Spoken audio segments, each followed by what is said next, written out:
guys, I'm Andrea Dunlop, and this is the third in my series about the long game of author marketing. So today I'm going to be talking about how to choose platforms, and I'm going to go over 4 big ones. If you missed my first 2 videos, I gave an introduction to author marketing, and last video I talked about building your author brand and some considerations for that. So go back and watch those if you haven't seen those already. I think in particular the author branding video is very relevant to what I'm talking about today. So today I'm going to go through 4 different platforms: Twitter, Facebook, Instagram, and email marketing, and talk about how to determine if these ones might be right for you, and what I kind of think one of the superpowers of the platform is, and a couple of the drawbacks. So today, we're going to be getting into the actual tools that you're using for your marketing, for your long-term marketing. And there's so many now. So I'm only going to cover 4 today just for the sake of time. But obviously there are just an almost infinite number of social media platforms and online platforms that you can use to market your books. And I've seen authors using almost every platform really well. Again, I haven't seen any authors on TikTok, but I'm also an old person in social media terms, so I don't use TikTok that much. Please tell me if you see an author really hyping their books on TikTok in an effective way. I would love to know what that looks like. But needless to say, there's so many tactics you can use. I'm going to cover these 4 because I think these are 4 of the most well-established. These are the big ones, and these all have that critical mass of audience that makes them good ones to start with if you're not doing a lot with your marketing already. So when I was working at Doubleday, I talk about this, the old days, a lot. So this was pre-2010, and there really just weren't that many options for marketing your own books unless you really wanted to go out and do a lot of events and do things in person. Email marketing, some authors were doing that. Some authors were kind of using things like Facebook. But especially in my space where I worked, which was at Doubleday, which is sort of a high-end literary imprint, in that world, not a lot of authors were really doing a lot of marketing on their own behalf. So I really think that this evolution of, these tools being really available and easy to use for authors to market their work and keep in touch with readers is a really positive thing. Okay, I'm gonna just start in here with Twitter. I'm gonna assume you guys are all familiar with what these platforms are, just to start with. So I think Twitter, might be good for you if you are a nonfiction writer in particular. Obviously a lot of novelists use it and use it well, but Twitter is very, very dominated by the news. There's just a ton of people who use that as sort of their go-to news platform to see what's going on in the world. It's the easiest place for content to be shared, so that also means it's the easiest place for things to go viral. I think Twitter is really, more than any other social media platform, really a conversation. So content is, very easily shared, and it's not static. So I think you can almost look at tweets as as pieces of dialogue that are meant to be part of a conversation. They're not necessarily meant to stand on their own. So if you're a person who likes that sort of short, snappy content, famously, Twitter has a limit on characters. It used to be 140. They expanded it to 280, but it is still pretty short. So if you like that kind of content, Twitter could be a good fit for you. It works really well for people who are funny. My dear friend Geraldine de Ruyter is amazing on Twitter. She is, as I would describe her, a writer and humorist. So if you think that describes you, Twitter might be a great place for you. And it's really for people who, again, want to engage a lot. Like, Twitter is a conversation. You don't sort of tweet and then leave it for a day and go back and see who reacted to it. So it's for people that really want to be on the website a lot. The lifespan of a tweet is incredibly short, unless, of course, it goes viral. So the superpower of Twitter, I think, is that it is an incredible community gathering place. It's the easiest place to talk to people that you don't know and to be part of a big conversation. When news events hit, when we're in the middle of a crisis, that's where a lot of people flock to get information, to share information, and talk to each other, just in the sort of wider community. So the biggest drawbacks, I think, for Twitter, number one, it can be really, really negative. I think because of the sort of impersonal nature of Twitter, there's not a lot of information on there. You usually just have an avatar, may or may not be a picture of your face, a name maybe, but there's not much identifying information. So people can be very vicious. There's a lot of politics. So if that's something that you're trying to avoid talking about 24/7, Twitter's going to be a tough place for you. And it's very time consuming to do well. As I said, it just requires requires a ton of engagement. There are tools to be able to plan tweets, but I think planning tweets is actually very hard, much harder than planning content on other platforms, just because everything is so news dominated, it's so reactive, and of course the news cycle moves so fast these days that if you could tweet something, you could schedule a tweet one day and it could be completely irrelevant, offensive, what have you, by the time it actually comes out. So I think those are some of the challenges of Twitter. Okay, the next platform I'm going to talk about is Facebook. So again, assuming you all are familiar with what Facebook is. So Facebook is great, particularly if you think you might have an older audience. For people 55, 60 plus, Facebook is way, way, way more popular than any other platform. So that's definitely a consideration. If you think that you are getting, a big segment of your audience is going to be there, then Facebook is a good choice. It also is a good choice if you're already active on the site. So if, Facebook is the site that I find is the most entrenched already in our lives. Even if we're not super active on Facebook, we all have a page, or most of us have a page. So a lot of us have been on there for a long time. So a lot of us have existing connections that we can start from, even if we're not using any other social media, and even if we haven't been using our social media for marketing. So if you have a lot of friends on Facebook, you can, start a new author page, you can start a conversation group and sort of, filter people to that, funnel people to that, to sort of create a brand out of that so that you're not starting from scratch. I think Facebook's also a good choice if you want to interact a little bit less. Posts are just a little bit more static on Facebook. They have a little bit longer of a lifespan. So if you want to sort of do a sort of 3 to 5 posts a week, Facebook can be a good choice. It's also a little bit more longer form than something like Twitter. So if you're someone that likes to go on a bit and likes that sort of longer, thoughtful content, it can be a good choice for you.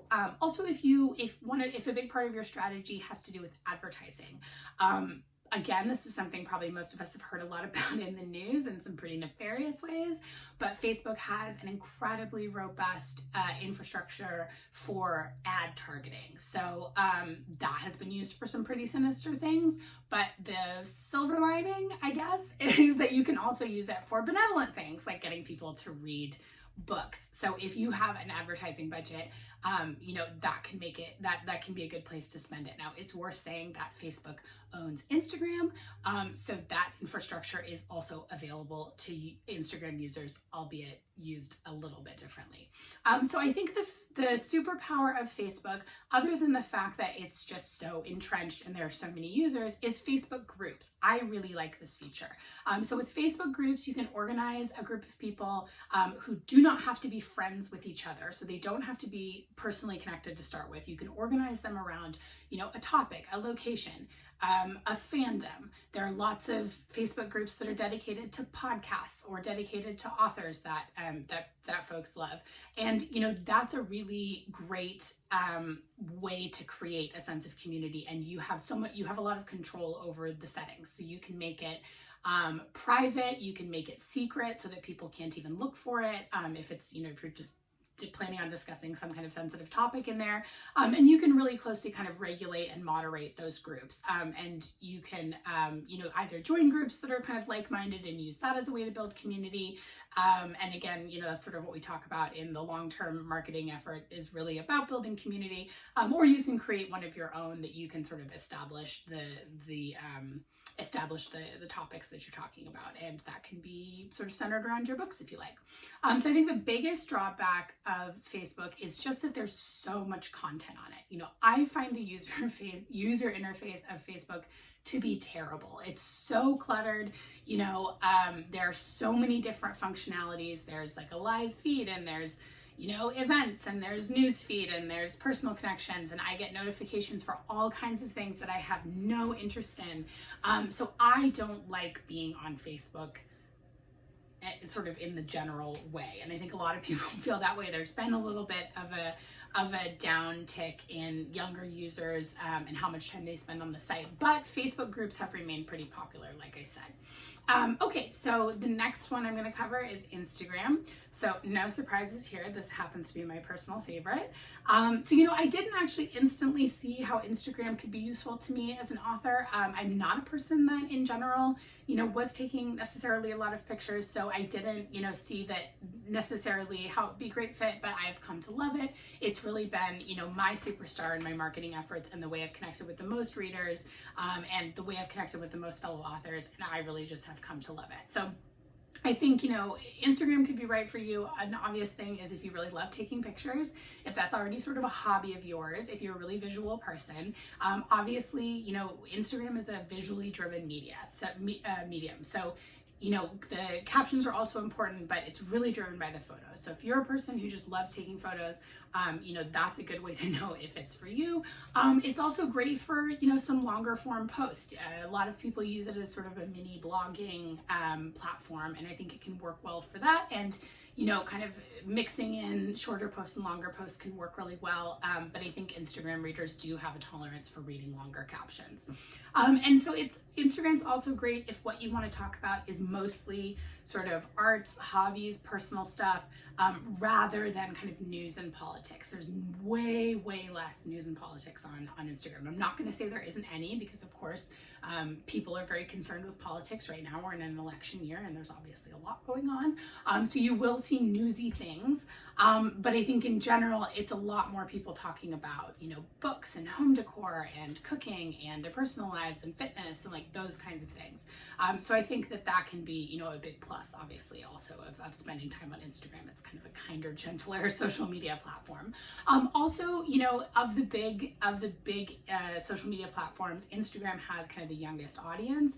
Not as young of an audience as something like TikTok, which again, I'm an old, so I don't completely understand TikTok, but I know the teenagers really like it. But teens and sort of young people also like Instagram a lot. There are a lot of users. So if you have, you know, any kind of a younger audience, that's definitely a consideration. So I think the superpower of Instagram is really the Bookstagram community. So Bookstagram, the hashtag, and sort of book related content and hashtags are perennially some of the most popular on Instagram. It's just become a huge platform for talking about books and an incredible community of, you know, book bloggers, book reviewers, passionate fans, authors, you know, has really coalesced and is just a very positive, supportive community overall, you know, and it's incredibly vibrant, passionate people talking about books, and that's just really fun. So I think, you know, the existence of that community, it's just a good space for books. It's a positive space for books. You don't see a lot of people sort of slamming books on Bookstagram. So I think that's kind of the superpower of this site. So the drawbacks, Instagram can be pretty work intensive, because in addition to, you know, having a really nice photograph, which can be a lot of work to get, you know, the caption is also important. Having the right hashtags is important. It has the stories feature, which is another thing to sort of keep up with. And it's mostly reliant on original content rather than sharing. There is some sharing that happens on Instagram. I think now more so with the stories feature, you see a lot of people sharing posts and tagging things in their stories. But I think on the main feed, it's still mostly original content. So that can be pretty work intensive to produce. And I think, you know, Instagram is really sort of more of a 5 times a week or more target for that. So it can be quite a lot of work. Okay, so the last one I'm going to talk about is not a social media platform. It is an old school way of digital marketing, which is email marketing. So this is something that's going to be a good fit for you if you really feel like you cannot commit to any kind of sort of daily or every other day, you know, social media interaction. If that idea just puts you off, and you just can't bear social media, which fair, you know, social media has a lot of drawbacks. This might be a good one for you. It's a really good for people who don't want to have to be stuck in that loop of sort of producing constant content for folks. So, you know, newsletters that are coming out monthly or weekly at most, you know, can be a really effective way of reaching readers. You know, so this is great for you if you want to have that more occasional, sort of longer, more thoughtful content. You know, if you have an existing list of contacts, an existing email list that you've been building, or that, you know, that you haven't used yet, or just a place that you can pull from, you know, this can be great. And you can use platforms like TinyLetter and MailChimp to sort of organize that and get some data on, you know, who's opening your emails, who's clicking on links, that kind of thing. So the superpower of this tactic is that it's still one of the most direct, effective ways of reaching people. If people opt in by giving you their email address or by not unsubscribing when you email them the first newsletter, then they're giving you sort of a high level of access. They're allowing you to be in their inbox, which I think requires more of a commitment than following you on Twitter or following you on Instagram or something like that. So it can be a very high value connection to have with people. I think the drawbacks are that, it's not social. Obviously people can reply, and people do, sometimes reply when I send out a newsletter, but it's not as interactive, and I think it takes more effort and more time to kind of build up that bond. And also, of course, you have to collect emails. Like, you have to have a way of getting emails from people. It's not like social media where you can find users to connect with. Okay, so that's just 4 platforms of many, as I said. Ask me your questions as always, leave comments. And, again, just want to remind you, it's always best to use a platform that you have fun with. So if you have fun with it, then you're probably going to be the most effective at it and have the best chance of building a community. So next up, I'm going to share some other golden social rules about using social media.